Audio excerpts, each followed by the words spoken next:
wéy leen di gën a abonné ci chaîne YouTube bii di Syndicalisme TV, la télévision du moment bi leen di jox mboolem xibaar yu wér te wóor ci à temps réel. dal leen ak jàmm ñu xëy taxañ yéenekaay xëy ndoo tàmbale ko Le Soleil yéenekaay dikkaat na ci référentiel des politiques publiques ubbil yéenekaay bi. Le Sénégal moo ngay redéfinir sa stratégie minière yéenekaay bi ne samedi ca Matam foofu la Ousmane Sonko yëkkatee ay kàddu moom premier ministre wax na ay bëgg-bëggam fa mu teg bët naka ci gouvernement bi ci soxol ki nga xamante ni si moo di Matam nañu war a yoree phosphate bi Maroc la ñu cité en exemple ndax buñ ko defee nee na dak lu bëri daanu ko fa jëlee ci koom-koom waaye itam ndaw ñi ci bëri nag daanu fa mën a toog liggéey te duñu soxla sax ñuy dem feneen moom Ousmane Sonko moo ko wax ci jamono ji nga xamante ni si ñoo ngi amal ñeenteelu bëccëg setal suñu réew mobilisation tout azimut nag la ko yéenekaay bi tuddee ngir fexe rek boo gën a ñoŋal li nga xamante ni si moo di cadre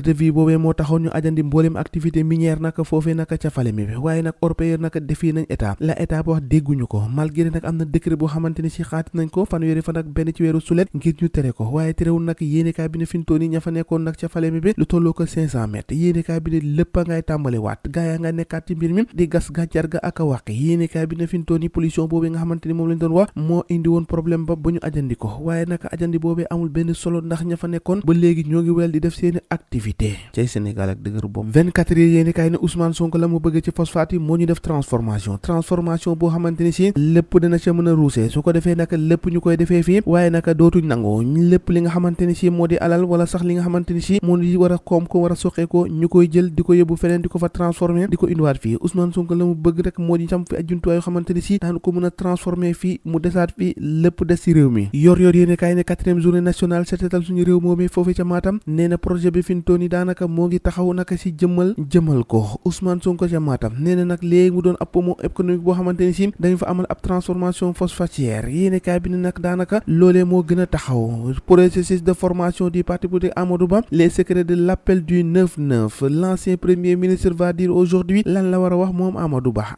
boobu nga xamante ni wooteeg ndaje boo xamante ni si dafay yaatu lool nag ñu xam ndax Amadou Ba dafay jël yoonu boppam ngir taxawal ab mouvement am déet boobee jamono nag chavirement embarcation foofee ca Mbour yéenekaay bi ne na am na ay rescapé boo xamante ni si moo ngi wax film bi nee na nag 200 migrants la woon ci ab baal ak juróomi femme yoo xamante ni si am na ay tout tànk identité de cadre respecté nag yi nga xamante ni ñoo ngi ca urgence nee na ñeenti koor rek la ñu repêché gum ci jamono ji nga xamante ni si gaal googee suux na ndax ñu bëri gisaguñ ko ci mbir moomee cay barça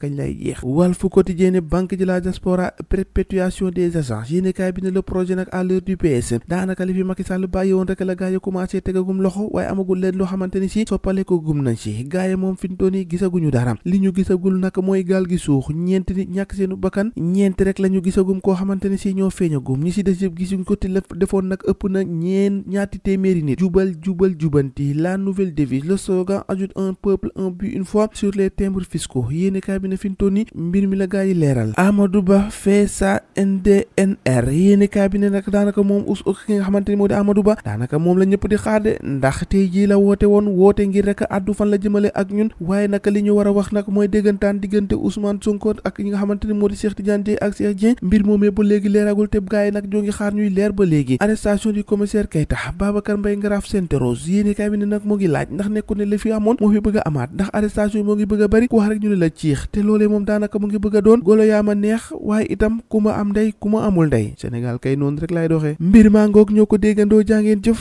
ba ëllëg